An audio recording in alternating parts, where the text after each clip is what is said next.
Greetings, everyone. I'm going to do a different setup today. Today's more about storytelling. It's about my dragon story, and I'm going to try and do a slideshow and hopefully make it to where you can understand it.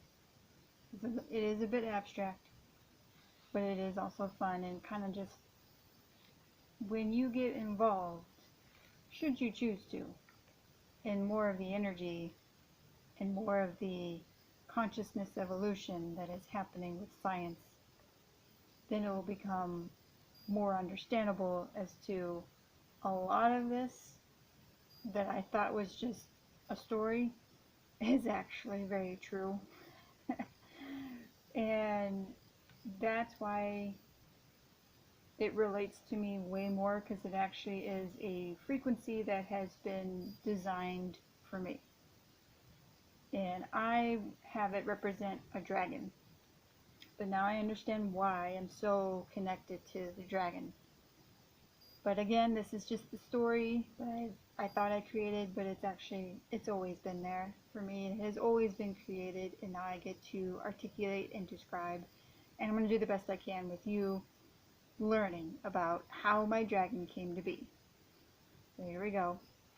We started with darkness or a void, and I like to call it basically the black hole.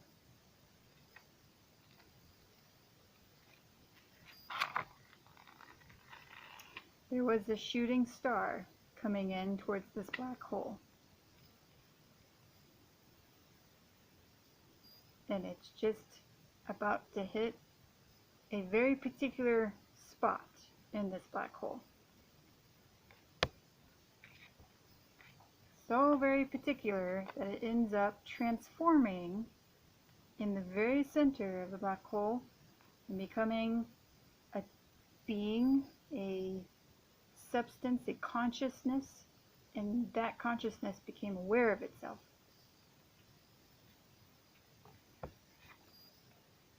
Here's it being aware.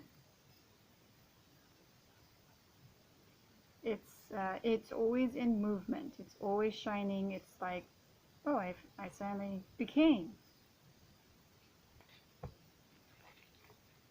So, of course, when you become something, you always want to explore what you are, what you can do.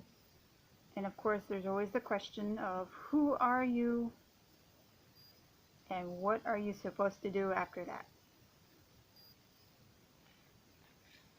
So my star self, my consciousness traveled and began to explore to the point where it started to evolve. It started to evolve and take shape. Now the outer edges of this consciousness became vibrational and frequency, because everything's made of frequency, but it became such a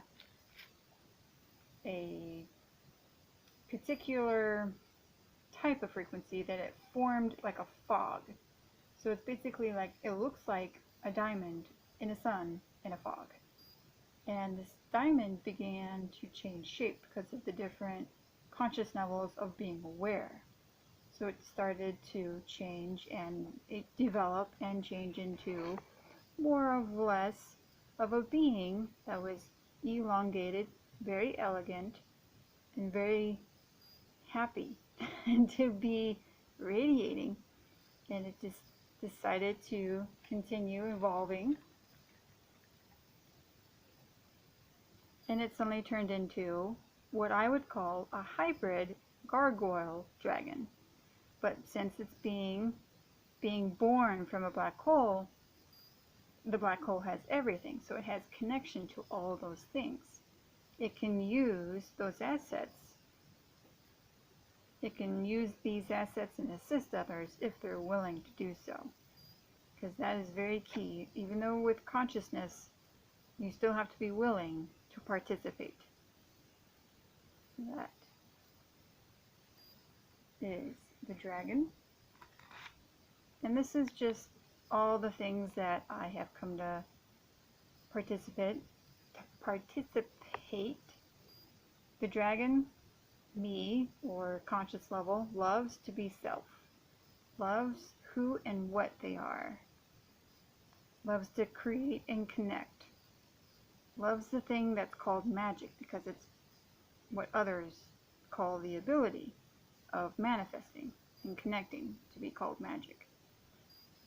And of course, we want to teach others the same opportunity of obtaining all that love, because everything has been made to serve us out of love. It's a different perspective of love, but it's still the same. So of course we want to create oneness, we want to feel oneness, we want to feel freedom, we want to feel abundance, and we want to feel love. And that is what the dragon, for me, and my dragon that I want to do as cosplay, means for me. That's also something I offer to the world. And again, it will be more out of fun.